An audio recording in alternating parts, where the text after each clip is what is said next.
Well, the Dreamland Challenge, the newly added event to Capybara Go, and a lot of people asking questions about this and really how to even get to day 60. Now, there's nothing actually written in the instructions on this, but it really feels like, based by a lot of other players' input and myself, depending on what chapter you're on, is going to regulate what type of actual challenge this is going to be. So if you're one where you're really always pushing to get past that highest chapter, this might be a little bit more difficult for you, but if you're one where you're just sitting back and saying, yeah, I'm not going to push for a while, there's a good chance this will be pretty easy. Now, beating day 60 and getting to day 61 will unlock all 6 of these chests here. You can go back in and play again, however, it won't refresh those chests. And you may be asking yourself, if you made it past day 60, why would you be continuing on? And I'm glad you asked that question. So the rewards we can get from these chests, mainly we're going to be getting a bunch of jellyfish, and this makes me wonder, with the fact that we're now going to be seeing this underwater event once every 4 weeks, going to be in rotation with those wheels there,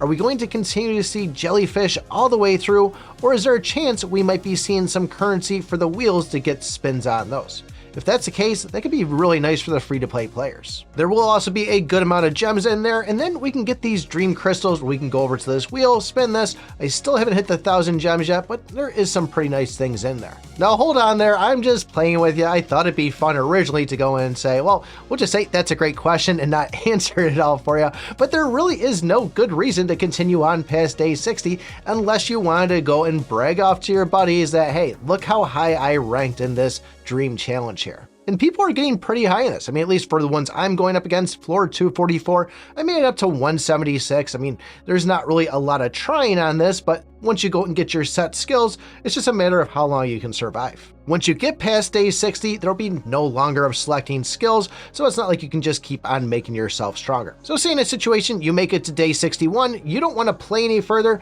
you can just simply go up to that gear up in the top left, hit the home button and say, yes, you want to quit. You'll still get all those rewards if you haven't claimed them already. And I know how you feel after going and playing this for 20-30 minutes to get through all 60 days. It feels a little weird to go and just kind of quit thinking that maybe you won't get those rewards. But I promise you, you quit, you bail out on it, you'll get however many days you've made it for that chest there. So when you finally do go in, I'd say number one, do yourself a favor, don't use the Whisper. It's perfectly fine for doing damage wise, but it's just gonna take so long and double your time on it. And yeah, I personally would go in with something like the Sky Splitter. That's pretty quick. You'll hit the enemies in the back if there's 2 of them paired up. So it's kind of a faster way to get through it. But one of the newest things you'll probably be seeing here is right when you start off, you'll run into Great Tengu. This is the bird wizard hot dog nose guy here. And we'll see him 2 other times once we get to say day 21 and day 41, I believe. The other thing that's kind of new is we'll also run in like day 15, day 35, I think those are the days for it. We'll run into this sacred slime, and this is where we can get skills that are going to either buff our mount or our artifact. Given that I haven't ran into every single run with every single piece of artifact and mount there, read the skills on them, pick one that looks the best. I don't think these things are going to be any real huge game changers for you. Don't get me wrong, they are nice skills, but I don't see this one being the make it or break it point of you making it to day 60. And once you go and beat day 20, we'll have the background change. Kind of feels like you're entering a new chapter, and once again, you'll eventually run into Tango again. Now this time here, it gave me the option between skill damage or basic damage. Last time I played this here, before it reset, it was either poison or burn. And when you finally make it past day 41, background will change again, you'll run into Tengu for a 3rd time, and you'll be asked a question that you have to go and choose down the bottom. Now you always want to choose the one on the right because that's the right one to pick. Honestly, that's the only one I picked. I haven't picked the one on the left side yet, but this will then go and take you into another screen where you can go and just upgrade things again. Now when I had the one the other day, I did choose the one that was bleed damage and it removed my bleed. And same thing here, it removes a skill and then gives you another one.